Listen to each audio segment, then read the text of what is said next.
સુરતના જહાંગીરપુરા ખાતે આવેલા સુડા સંસ્કૃતિ આવાસમાં પ્રાથમિક સુવિધાના અભાવે ત્યાંના લોકો હેરાન થઈ રહ્યા છે।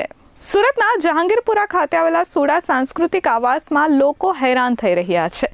પ્રાથમિક સુવિધાના અભાવના કારણે લોકો પરેશાની વેઠી રહ્યા છે। અનેક વખત રજૂઆત કરવા છતાં ગટરની સમસ્યામાંથી સ્થાનિકોને છુટકારો મળ્યો નથી।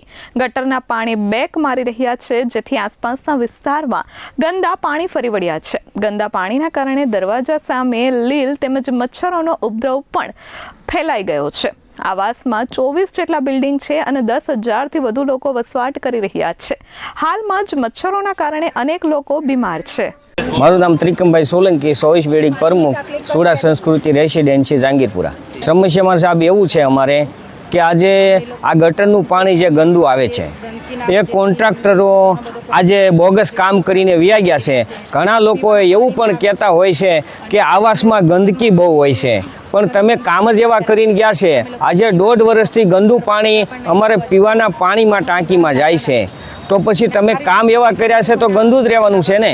તો અમારી સમસ્યા એવી છે કે અમારું જલ્દી કરીને આનો હલ આવે।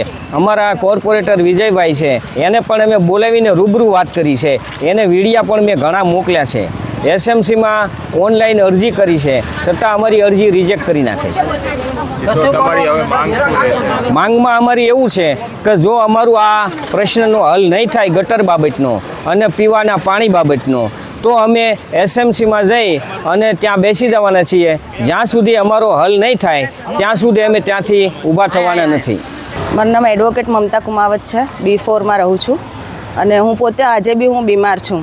છેલ્લા કેટલાય સમયથી અહીંયા મચ્છરોનો ઉપદ્રવ છે, ગટરો ઉભરાય છે અને અહીંયા ખોદકામ બી એટલું થયેલું છે, જેને કારણે હવે મારા ઘરમાં હું તો બીમાર છું, મારા ઘરમાં બધા જ બીમાર થાય છે અને એની સાથે સાથે મારી બિલ્ડિંગમાં બી મોસ્ટ ઓફ છોકરાઓ બીમાર છે।